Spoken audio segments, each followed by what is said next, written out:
Hadir. Hadir. Rahayu Wulandari. Hadir. Hadir. Mau ngecek apakah adik-adik kakak-kakak di sini itu masih berkonsentrasi atau tidak. Permainannya yaitu berhitung ya. Semuanya sudah bisa berhitung kan? Sudah. Berhitung seperti biasa 1, 2, 3. Namun untuk kelipatan 2 kita ubah menjadi dor. Sambil tepuk ya. Dor. Paham? Paham. Kita mulai permainan berhitungnya. Mulai dari sebelah sini silakan. 1, 2, 3, 4. Salah.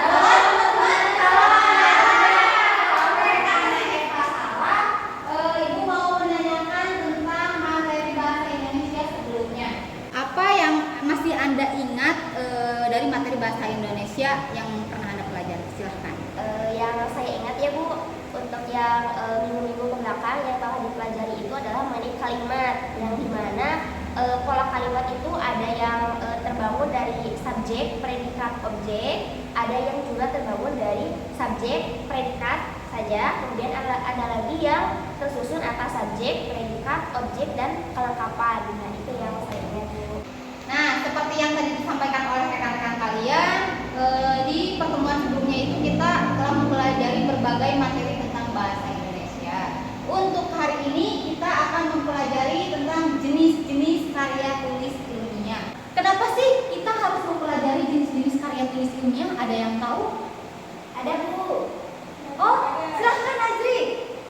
Karena Bu, materi ini itu sangat berguna nanti untuk bekal skripsi dan juga nanti untuk pembuatan makalah dalam presentasi.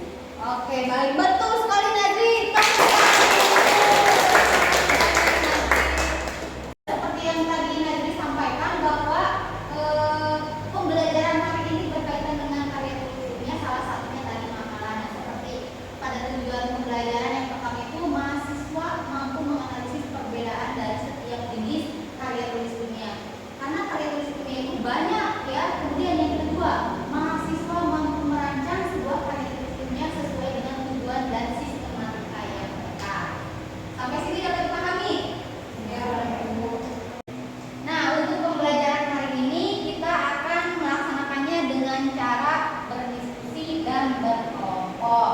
Jadi sekarang akan dibagi menjadi beberapa kelompok dengan cara berhitung 1, 2, 3 kembali lagi menjadi 1, 2, 3. Paham ya? Paham. Kita mulai ya. Dari sebelah sini. 1, 2, 3. 1, 2, 3. 1, 2, 3. Oke. Nah, kira-kira apa sih tugasnya hari ini? Jadi, nanti itu per kelompok akan saya bagikan spidol dan kertas karton ini. Nanti silakan berdiskusi dengan kelompoknya masing-masing mengenai jenis-jenis karya tulis ilmiah dan sistematikanya. Untuk sistematika cukup sebutkan dari 2 jenis karya tulis ilmiah yang kalian ketahui.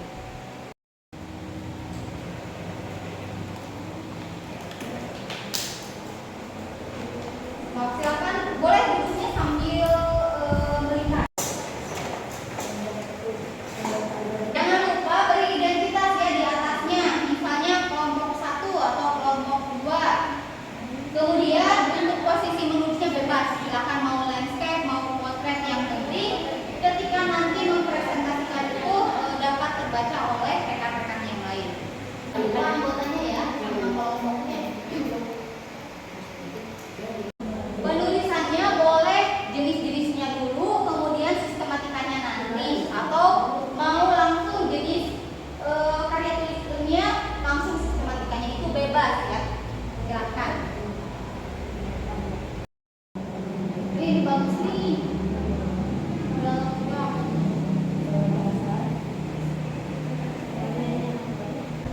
Ibu udah. Oh sudah kelompok yang ini? Sudah Bu. Nah nanti siap-siap ya buat presentasi dan akan dinilai oleh kelompok yang lain sesuai dengan kertas ini.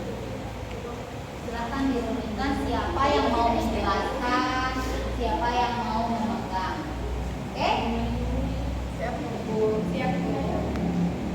Selanjutnya kita akan mempresentasikan hasil kerja kelompok masing-masing. Yang lainnya tolong perhatikan ya, karena kan kalian itu sudah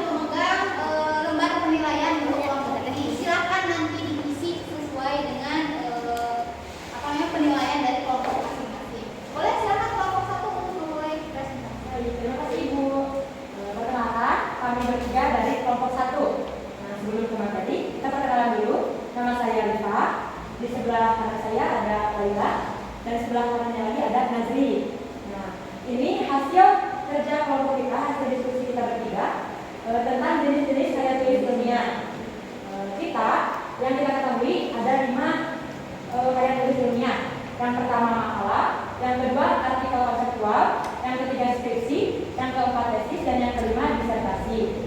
Nah, yang pertama makalah. Untuk sistematika penulisannya yaitu ada cover, kata pengantar, daftar isi, kemudian bab 1 pendahuluan, dan di dalamnya ada latar belakang, rumusan masalah, tujuan penulisan. Selanjutnya bab 2 pembahasan, dan yang selanjutnya bab 3 penutup, yang di dalamnya ada kesimpulan dan saran. Dan yang terakhir ada daftar pustaka. Nah, untuk yang kedua yaitu artikel konseptual. Nah, sistematika penulisannya yaitu yang pertama ada judul, yang kedua nama penulis, yang ketiga email atau termasuk ke dalam identitas penulis. Selanjutnya ada abstrak, dan selanjutnya kata kunci, pendahuluan, pembahasan, kesimpulan, dan referensi. Tepuk tangan dulu. Terima kasih kelompok 1. Sebelumnya barangkali dari kelompok yang lain ada yang ingin menanggapi. Silakan. Ada Bu. Oke, silahkan kelompok 2. Tanggapannya apa? Tanggapannya untuk yang poin yang kedua ya Bu, yang mengenai artikel konseptual. Nah, untuk sistematika penulisannya itu di kelompok 1 ada kata kunci ya Bu. Ya. Nah, kalau di kelompok kami tidak menyebutkannya karena kami rasa dikira itu sudah seperangkat dengan abstrak seperti itu. Oke, terima kasih ya tanggapan dari kelompok 2. Oke, tambahan dari kelompok 2 akan kami tanggapi mengenai kata kunci. Kalau kami menganggapnya kata kunci itu bagiannya tersendiri, tidak menyatu dengan abstrak, seperti itu. Kami ambil di deskripsi karya ilmiah ada 6. Yang pertama yaitu makalah, di mana sistematika penulisan makalah ini ada judul, di mana kalau judul itu biasanya cover. Cover itu biasanya judul, baru biasanya disusun untuk apa, tujuan itu makalah dibuat. Setelah itu ada logo atau oke, semuanya sudah selesai menyajikan hasil kerjanya ya. Semuanya pada bagus-bagus, tepuk tangan dulu untuk kita semua. Rata-rata itu sudah betul ya. Sistematika makalahnya sudah betul. Artikel konseptualnya juga sudah betul. Tadi ada salah satu yang menyajikan sistematika proposal juga ya, itu pengajuan proposal kegiatan untuk mendapatkan dana ya, seperti itu. Nah, sekarang saya mau lihat nih hasil dari penilaian yang tadi saya bagikan untuk kertasnya. Yang mana nih yang terbaik ya? Yang terbaik jatuh kepada kelompok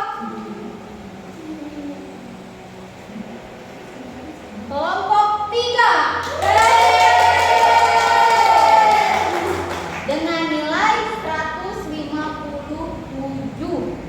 Oke, nah kita lihat sekarang hasil kerja kalian itu sesuai tidak? Apakah memang karya tulis ilmiah itu jenisnya hanya ada 5 seperti yang tadi disampaikan atau bahkan lebih? Kita simak bersama-sama materinya. Nah, ini jenis-jenisnya. Tadi kan sudah ada tuh yang artikel, kemudian makalah. Nah, makalah itu ada juga yang menyebutkan paper. Jadi itu sama saja ya, hanya istilahnya saja yang berbeda. Kemudian kertas kerja. Selanjutnya skripsi, tesis, disertasi, dan yang terakhir ada artikel ilmiah populer. Kemudian yang proposal masuk kemana Bu? Yang proposal itu kalau untuk pengajuan dana itu masuknya bukan ke jenis artikel penelitian, tetap bukan ke karya tulis ilmiah. Akan tetapi apabila bentuknya proposal penelitian, nah itu merupakan masuk ke karya tulis ilmiah, tetapi bukan berdiri sendiri, tapi bagian dari pengajuan misalnya skripsi. Sampai sini dapat dipahami? Kita lanjutkan ya. Bagaimana sih sistematika artikel ilmiah itu? Apakah sama dengan yang disampaikan oleh kelompok yang tadi ataukah berbeda? Nah, berikut ini sistematikanya. Yang pertama ada judul, sama? Sama. Kemudian nama penulis. Ada tadi nama penulis? Ada.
berkaitan dengan kerangka ataupun kajian teoritis. Selanjutnya ada metode penelitian, hasil dan pembahasan, dan yang terakhir ada simpulan. Dan tentunya pasti harus ada referensi. Nah, selanjutnya ada makalah atau paper. Nah, makalah ini merupakan karya tulis ilmiah yang menyajikan suatu masalah berdasarkan data di lapangan atau empiris objektif. Ini susunannya ya. Yang tadi hasil pengerjaan kalian ada yang kurang, misalnya lampiran. Rata-rata itu tidak ada lampiran. Kemudian ada lampirannya, tapi susunannya kurang tepat. Harusnya daftar pustaka dulu, baru lampiran. Jadi lampiran itu sebetulnya ada ya dalam daftar pustaka. Misalnya saya mau membuat dalam daftar pustaka dalam makalah. Misalnya saya mau membuat makalah tentang ini jenis-jenis karya tulis ilmiah. Nah, kalau misalnya semua contoh jenis karya tulis ilmiah dimasukkan di bab 2 itu tidak cukup, berarti saya tempatkannya di lampiran. Jadi sebetulnya lampiran itu ada ya pada makalah, tergantung kita mau menggunakan lampiran di sini ataupun tidak. Makalah sebetulnya hampir sama. Kalau kertas kerja itu lebih mendalam, dan kalau kertas kerja itu disampaikan dalam forum ilmiah yang dihadiri oleh para ilmuwan. Kalau makalah kan biasanya hanya di kelas ya, hanya di kelas untuk menyajikan materi tentang pokok bahasan hari itu. Tapi kalau kertas kerja itu dipresentasikan di forum-forum ilmiah yang memang dihadiri oleh para ilmuwan. Kemudian yang selanjutnya skripsi. Ini saya yakin semuanya sudah pada tahu ya, skripsi itu merupakan karya tulis yang disusun untuk menyelesaikan studi S1 dalam memperoleh gelar sarjana. Kemudian di sini ada tesis untuk memperoleh gelar S2 ya, ataupun menyelesaikan studi S2. Kemudian selanjutnya ada disertasi. Nah, disertasi itu karya tulis yang disusun untuk menyelesaikan studi S3. Nah, dan ini ada yang terakhir. Kan tadi ada artikel penelitian, kemudian di sini ada artikel populer. Perbedaannya apa, Bu? Kan sama-sama tuh awalnya artikel.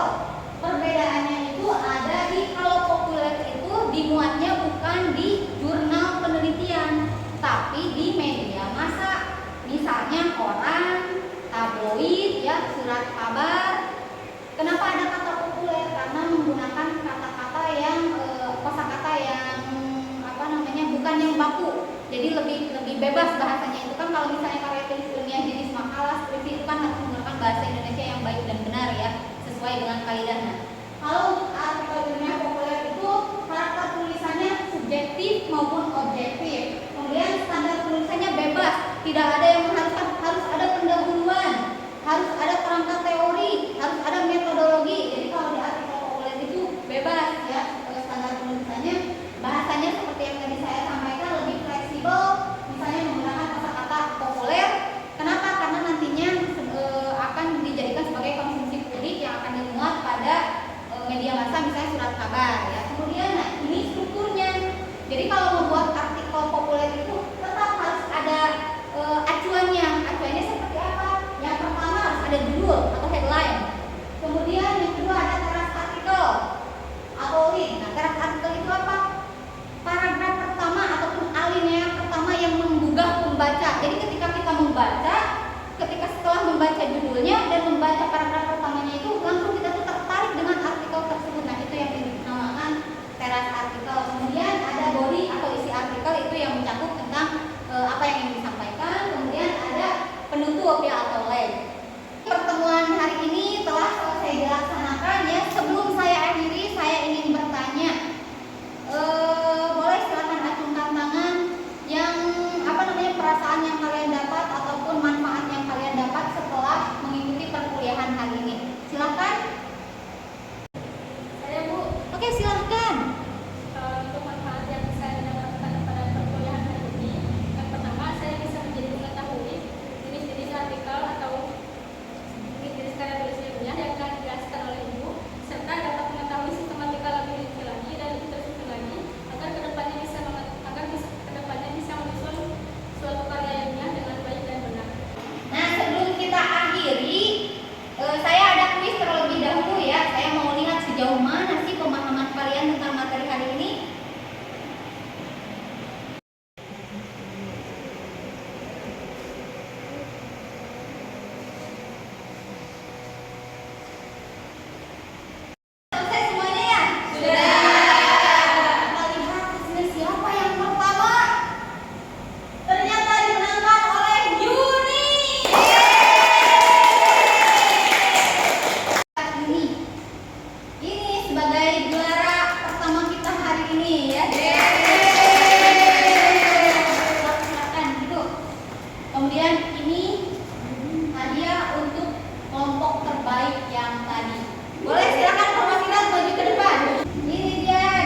dulu dan akan kita bahas di pertemuan